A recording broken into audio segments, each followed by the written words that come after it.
ताखीर बहुत ही अदब के साथ हज़रत मौलाना मुफ्ती अतर अल कासमी साहब जनरल सेक्रेटरी जमीयत उलमा अररिया को दावत देने जा रहे हैं कि हज़रत वाला तशरीफ़ फरमा कर हम सामिईन और नाजरीन को अपने पुरमग़्ज़ खिताब से नवाजें। शैतानिर्रजीम बिस्मिल्लाहिर्रहमानिर्रहीम इक़रा बिस्मि रब्बिकल्लज़ी खलक़ सदक़ल्लाहुल अज़ीम। मदरसा इस्लाहुल मुस्लिमीन रामपुर फॉरबिसगंज का मशहूर कदीम मारूफ दीनी और मजहबी इदारा है। मदरसा इस्लाहुल मुस्लिमीन ने अपनी चटाई से इस खित्ते में सैकड़ों उलमा और हुफ्फाज पैदा किए। मदरसा इस्लाहुल मुस्लिमीन का सहन बहुत बड़ा नहीं है, लेकिन उसकी चटाई की वुसअत हमागीर है। मदरसा इस्लाहुल मुस्लिमीन का नाम बहुत दूर तक नहीं है, लेकिन वो जिस खित्ते और जिस इलाके और कसीर मुस्लिम आबादी से मशहूर रामपुर ननकार के इलाके में वाक़े है, इस मुस्लिम आबादी पे मदरसा इस्लाहुल मुस्लिमीन का अजीम एहसान है। हाफिज गयासुद्दीन साहब दामत बरकातुहुम जमीयत उलमा फॉरबिसगंज के सदर हैं, मेरे रफीक हैं, उम्र में भी बड़े हैं, इल्म और अदब में भी बड़े हैं, सलाहियत में भी बड़े हैं, लेकिन मुझसे ऐसा सलूक करते हैं कि गोया मैं ही बड़ा हूं, हालांकि मैं बहुत छोटा हूं उनसे। हैत मौलाना फारूक मजहरी साहब जो नायब सदर हैं जमीयत उलमा अररिया के, मौलाना फारूक मजहरी साहब इस खित्ते के नुमाया आलिम दीन हैं। आपको लोग हजरत नाजिम साहब के नाम से याद करते हैं। मैं गायबाने में मुझसे जो बात करते हैं नाजिम साहब, इसका मतलब ये है कि सबसे बड़ा नाजिम। जब हम लोग मोहतमिम साहब बोलते हैं बगैर किसी जगह की तायीन के, तो मतलब होता है दारुल देवबंद के मोहतमिम साहब। हम लोग अपनी ज़ुबान में, या नदवतुल उलमा के मोहतमिम साहब, या मज़ाहिरुल के मोहतमिम साहब, इस तरह से मौलाना फिरोज नोमानी साहब यूसीसी के ऊपर वक्फ बिल के ऊपर अभी तफसील से बड़ी संजीदगी के साथ आलिमाना, बल्कि एक जज और वकील के दलाइल की तरह से वो आपके सामने में आपको बड़े सलीके के साथ समझा रहे थे। मैं मुस्तकिल सुन रहा था। मौलाना आस मोहम्मद साहब हैं, मुफ्ती याकूब नदवी साहब हैं, मास्टर उमर हुसैन साहब हैं, मुफ्ती अब्दुल जब्बार साहब हैं, सारे अकाबिरीन भैया तुम में बहुत सारे, कादी अतीकुल्लाह रहमानी साहब दाम बरकातुहुम हैं। रामपुर का स्टेज बड़ा खूबसूरत होता है।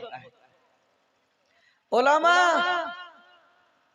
जिस तवज्जो के साथ और जिस इन्हेमाक और वक्त की फरागत के साथ यहाँ तशरीफ लाते हैं, ये वाकई काबिल मुबारक का अमल है।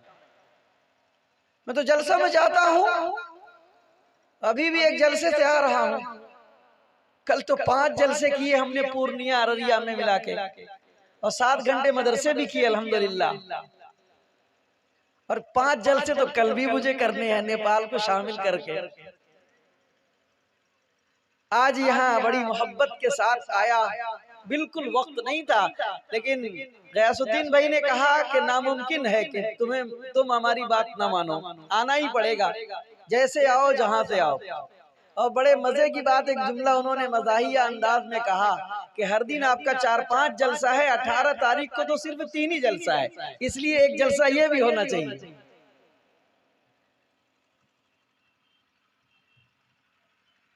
ये उलमा जो स्टेज पे बैठे हैं, दोस्तों बुजुर्गों और भाइयों, कौम की अमानत है, ये मिल्लत की अमानत है, ये कौम के सबसे बेहतरीन और अजीमुश्शान सरमाया है।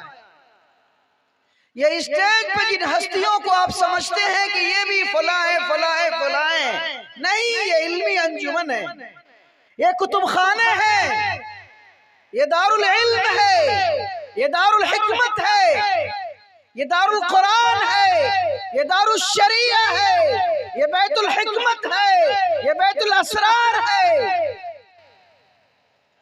ये बैतुल उलूम है, ये बाबुल इल्म है। एक एक बंदा जो बैठा है सैकड़ों और हजारों बंदों का निगहबान है। सोचो ईमानदारी के साथ रामपुर के खित्ते के मुसलमानों, अगर आपके गांव और खित्ते और इलाके और सीमांचल और जिले में ये उलमा न होंगे तो आपको कौन बताएगा आपके पीछे क्या साजिशें चल रही हैं। ये उलमा न होंगे तो इन मदरसे के छोटे छोटे मासूम बच्चों को हाफिज बना के सर पे दस्तार बांध के उनके पाजामे को बांधने का तरीका सिखा के, नाक के रेट को साफ करने का तरीका बता के।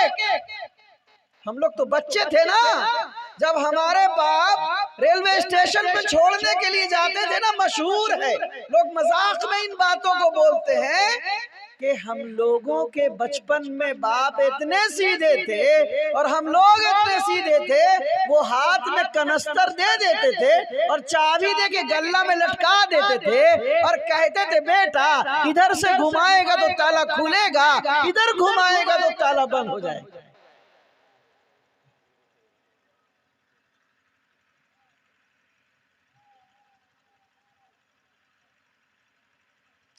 मेरे वालिद मोहतरम हिफ्ज के बाद ही इंतकाल फरमा गए थे। इह्या-उल-उलूम मुबारकपुर आजमगढ़ में दस्तार बंदी थी। मेरे हिफ्ज की तकमील हुई थी, ये 1991 की बात, 1992 की बात है, जब बाबरी मस्जिद की शहादत का वाकया पेश आया। 1992 की बात। तो फ़िदाए मिल्लत मौलाना सैयद असद मदनी नव्वरल्लाहु मरक़दहु तशरीफ लाए थे। आपके हाथ से दस्तार बांधी गई थी। हिफ्ज़ की दस्तार मेरी मौलाना फ़िदाए मिल्लत रहमतुल्लाह अलैह ने अपने दस्ते मुबारक से बांधी थी। अपने घराने के बच्चों की कदर किया थी। मेरे वालिद साहब बूढ़े थे, ज़ईफ थे, और मेरे बड़े भाई मेरे घर के सरबराह थे हज़रत मौलाना खुर्शीद अनवर नौमानी दामत बरकातहू। अब्बा मोहतरम ने कहा कि अतहर का खत आया है, दस्तार बंदी है, हजरत फ़िदाए मिल्लत आएंगे, मुझको किराए का पैसा का इंतजाम करके दो, हम आजमगढ़ जाना चाहते हैं। मेरे बड़े भाई चाहते थे कि बूढ़े हैं, बुजुर्ग हैं, नहीं जाएं, रास्ते में कुछ हो जाएगा और मेरे पास तो वक्त नहीं है। बड़े भाई ने समझाया कि मत जाइए, बुजुर्ग हैं, गिर पड़ जाएंगे, फला फला बात। अब्बा मोहतरम ने कहा कि तुम अपनी दलील और अपनी तकरीर अपने घर रखो। कमालुद्दीन मेरे बाप का नाम था। कमालुद्दीन हजरत फ़िदाए मिल्लत के जलसे दस्तार बंदी में जाएगा और मेरा बेटा 14 साल की उम्र में हाफिज बन रहा है। बुजुर्गों और अकाबिरीन के हाथ से मेरे बेटे के सर पे दस्तार बांधी जाएगी। कमालुद्दीन की आंख देखना चाहती है कि वो मंजर कैसा खुशनुमा होगा। अररिया कोट में रेलवे स्टेशन पे मेरे बाप बैठे, मेरे भाई को नहीं बताया।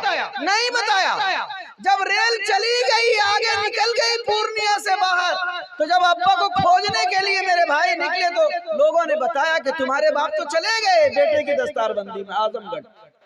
और आजमगढ़ का रास्ता ट्रेन का बड़ा टेढ़ा है, दिल्ली जाना आसान है आजमगढ़ के मुकाबले। पूर्णिया, कटिहार, फिर वो छपरा, वो बलिया, वो सीवान, वो मऊ, ये सब कुछ रास्ते में आता है और अजब ही लुत्फ आता था। अब तो क्या बताएं, हम तो ट्रेन पर जब सीट नहीं मिलती थी ना, मैं कम से कम 25 मरतबा ट्रेन के ऊपर में छत में बैठ के वो जो पानी डालने वाला डिब्बा का ढक्कन रहता है उसी को पकड़ के बैठ के आए हैं आजमगढ़ से। अल्लाह अकबर। जब कभी पत्ता पीपल का लग जाता था सर में, हवा में, तो लगता था कि किसी ने पत्थर मार दिया। कितनी मरतबा तो दो ट्रेन के बीच के अंदर जो जुगाड़ होता है ना, उस पे बैठ के चले आए, पैसे नहीं होते थे। मेरे वालिद मोहतरम तशरीफ ले गए, दस्तार बंदी में शिरकत की, अकाबिरीन के दरमियान मौजूद रहे, और फिर घर तशरीफ ले आए। आने के बाद मेरी माँ से कहा कि खुशबख्ती तुम्हारे घर में आज हाफिज बना है। अभी बाप मेरे ये जुमला बोल रहे थे कि मेरी माँ ने मेरा नाम लेके बुलाया, अतहर इधर आ। मेरे बाप ने मेरी माँ को डांटा, गलत बात है, अब तेरा बेटा बेटा नहीं है, हाफिज कुरान बन गया है। नाम लेके बुलाना बेअदबी है। हाफिज साहब बुलाओ, तेरा बेटा तेरे घर से इज्जत पाएगा तो इसे कौम इज्जत देगी।